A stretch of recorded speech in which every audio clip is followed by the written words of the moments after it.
माँ प्लीज मुझे हॉस्पिटल मत भेजो। वहाँ जो भी जाता है वो वापस लौटकर नहीं आता है। आरुषि अपने हाथ दोनों हाथ जोड़कर अपनी सास मधुलिका से विनती कर रही थी। कैसी बात कर रही है बिटिया? तुझे सिर्फ सर्दी खांसी बुखार ही रहता तो नहीं भेजते हॉस्पिटल, घर पर ही डॉक्टर से पूछकर दवाई दे देते। पर तेरी सांस अटक रही है, पल्स रेट गिरता जा रहा है। जल्द हॉस्पिटल नहीं ले गए तो मुश्किल हो जाएगी। तेरा छोटा सा बच्चा है, तुझे जल्दी ठीक होना है। नन्हे सोनू के लिए और हम सब के लिए। कोविड की दूसरी लहर ने देश में तबाही मचाई हुई थी। बीमारी तेजी से अपने पैर पसार रही थी। 25 वर्षीय आरुषि जो गंभीर रूप से बीमार थी, उसे 10 दिन से सर्दी खांसी बुखार तो था ही, अब शरीर में ऑक्सीजन लेवल भी बहुत कम हो गया था, जिससे उसे सांस लेने में दिक्कत हो रही थी। वो लगातार न्यूज़ में देख रही थी कि इस तरह लोगों की मौत हो रही थी। हॉस्पिटल में भी इस बीमारी का इलाज ठीक से नहीं हो पा रहा था। मृतकों की संख्या लगातार बढ़ती जा रही थी। सभी डॉक्टर्स अपनी तरह से पूरी कोशिश कर रहे थे मरीजों को बचाने की।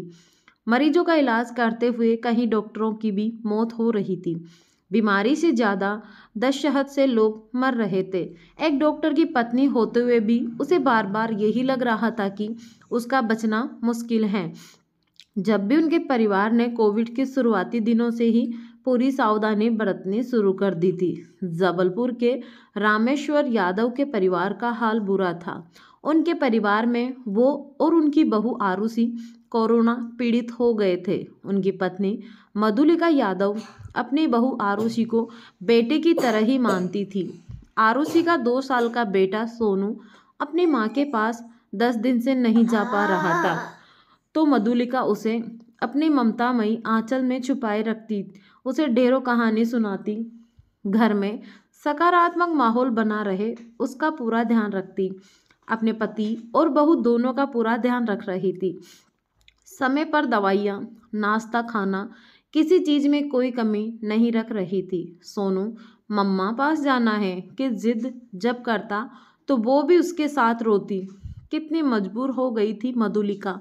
एक तरफ पति बीमार और दूसरी तरफ बहू जिंदगी मौत के बीच संघर्ष कर रही थी। उनकी इकलौती संतान रुपेश ने 3 साल पहले ही प्रेम विवाह किया था। आरुषि बहुत ही प्यारी थी, लगती ही नज़र में मधुलिका को पहली ही नज़र में मधुलिका को बहुत प्यारी लगी थी। एक बेटी की ख्वाहिश पूरी हो गई थी जब आरुषि शादी के बाद मधुलिका के घर आई। दोनों सास बहू कम, माँ बेटी ज़्यादा लगती थी। आरुषि को भी माँ के आंचल की छाया मिल गई थी, जिससे उसका बचपन महरूम रहा था। उसको जन्म देते ही उसकी माँ भगवान को प्यारी हो गई थी। अपनी नानी से यही सुनती आई थी वो कि उसकी माँ भगवान जी के पास चली गई है। मधुलिका में उसको उसकी माँ ही दिखती। जहाँ मधुलिका को लेखन पठन का शौक था, वहीं आरुषि को आजकल के बच्चों की तरह ही रील और वीडियो बनाकर सोशल साइट्स पर अपलोड करने का शौक था। वो मधुलिका से भी हमेशा कहती, माँ आप अपनी कहानियों को यूट्यूब पर अपलोड कीजिए, अपनी डायरियों से आज़ाद कीजिए, दुनिया को सुनाइए।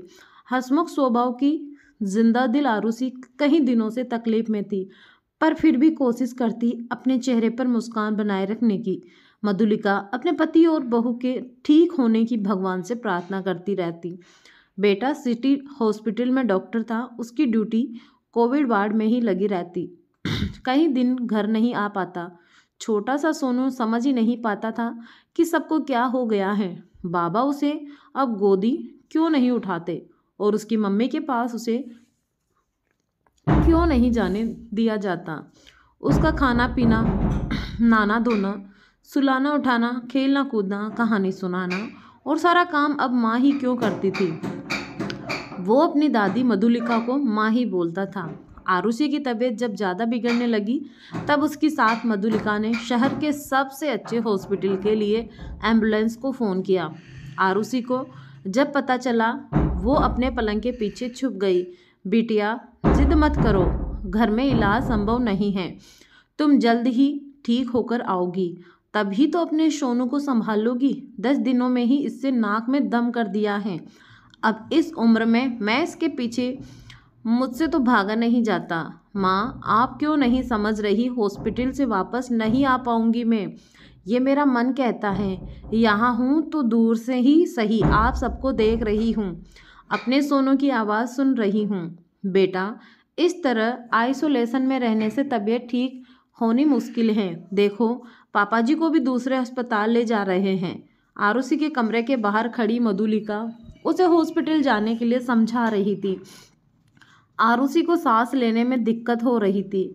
कपूर, अजवाइन, लौंग सब कुछ मिलाकर एक पोटली बनाकर मधुलिका ने आरुषि को दी थी सूंघने के लिए, पर घरेलू इलाज से असर नहीं हो रहा था। आरुषि की आंखों से आंसू बह रहे थे। वो अपने बेटे सोनू को अपनी गोद में उठाकर जी भरकर चूमना चाहती थी। आंखों में ममता भर पड़ी हसरत से अपने बेटे को दूर से ही देख रही थी। घर की चौखट पार करते वक्त उसने जमीन छूकर प्रणाम किया। वो इस घर से अंतिम विदा हो रही थी, यह अनुभूति उसे हो गई थी। छोटा सा सोनू मम्मा मम्मा मत जाओ चिल्ला रहा था। मधुलिका उसे बहलाने की कोशिश में लगी थी। वो मधुलिका की गोद में से कूदते हुए अपनी माँ के पास जाने लगा तो आरुषि ने उसे दूर से फ्लाइंग किस करते हुए कहा, लव यू बेटा। बेटा, मम्मा के पास मत आना, मम्मा बीमार है ना। तुम दादी माँ को कभी तंग मत करना, हमेशा उनकी बात मानना।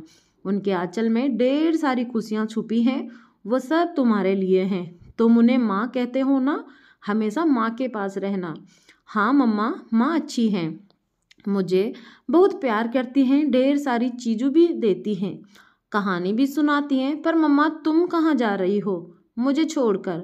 मत जाओ प्लीज़, रुक जाओ। मधुलिका की आंखें भर आई थी। एक माँ का अपने 2 साल के बच्चे को समझाता देखकर और सोनू का मनोहार सुनकर, प्रॉमिस करो बेटा, तुम मेरी बात मानोगे, मैं हमेशा तुम्हारे साथ रहूँगी। तुम मुझे आकाश में देख पाओगे जहाँ मेरी मम्मा रहती हैं। आरुषि को बोलने में दिक्कत होने लगी तो मधुलिका ने उसे शांत रहने का इशारा किया। हॉस्पिटल जाते समय उसने अपना फ़ोन अपने पास ही रखा। इलाज शुरू हो गया। रुपेश अपनी पत्नी को इस हालत में देखकर कांप रहा था। जिस डॉक्टर ने कई लोगों की जान बचाई थी, वो खुद को असहाय महसूस कर रहा था। रात को तबीयत अचानक बहुत ज़्यादा बिगड़ने लगी थी आरुषि की। तब उसने अपना अंतिम वीडियो बनाया जिसमें वो हॉस्पिटल के कोविड वार्ड के एक बिस्तर पर लेटी थी।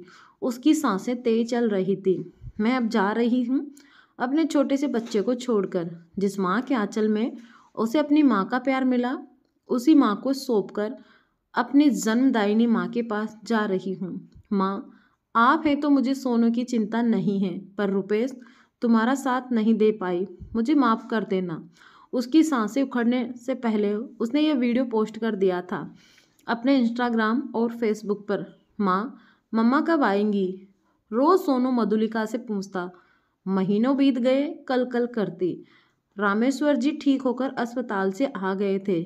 आरुषि की मौत से परिवार पूरी तरह टूट गया था।